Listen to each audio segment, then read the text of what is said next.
Hello YouTube, welcome back to Yashit Lap Guides. My name is Sir Foch, and we are back in the desert, Laguna Seca. Very famous track, everybody kind of knows Laguna Seca, at least corkscrew. Very famous corner. Track appears to be very simple when you first look at it.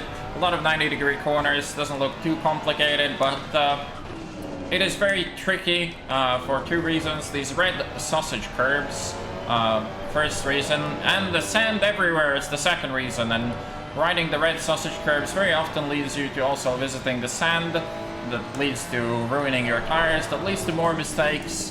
So this is the track where making mistakes is really costly, because these red sausage curbs are extremely dangerous for all cars, and the 296 is no exception.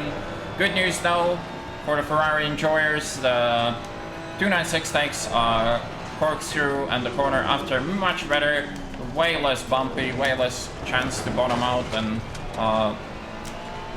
end your race in a silly fashion. But the track is still very technical. Ferrari overall here probably pretty good. Still nothing competes with the old 9 or the old Porsche from 1.8. But overall the Ferrari is alright here. Definitely pretty damn quick if you get your lines right. So let's talk about the braking points. For turn 1 we have to brake a bit earlier, 1.9, so just around the 4 marker there, or where the right curb ends, as those markers do get destroyed quite often. Lining up on the left for turn 2, looking at the 2 marker, braking quite a bit after it, and once again you want to touch the curb but not the red sausage curb. Here we're braking just before the red curb ends, a little dab on the brakes, staying in 3rd gear. And now we're looking at the right side, there's like a little rubber line sticking out, and we're braking roughly when it merges with the rest of the rubber track.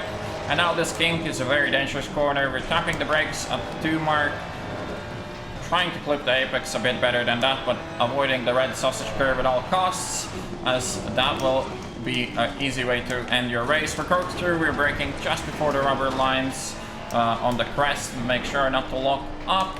This corner is just a lift and coast. If you run wide, you can tap the brake. Careful on the exit, as the car does like to become quite loose there. For second to last corner, we're braking just before the red curb, and this corner doesn't really have a good reference. Generally, just after you upshift to 4th gear is a good time to start braking. And then, of course, we have the run to the line. All right, so here's the setup. Once again, early days, so I'm not really sure what I'm doing yet, but that's what I've been running so far. Can definitely fine-tune and tweak this quite a bit still, but full negative toe, full negative camber on front.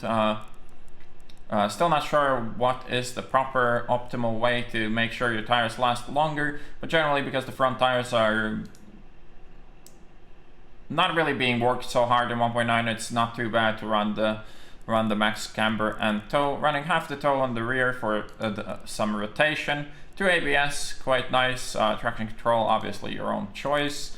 Setup wise, running pretty soft mechanical grip, some roll bar on the front. However, damper is also quite soft to get the traction out of all these 90-degree corners. And running quite a lot of rake, which is the main way we get this car to turn, on top of max wing, as the track just doesn't have straights long enough to justify running anything else. So that is the setup. I'm gonna leave you guys for the hot lap, and see you on the next one.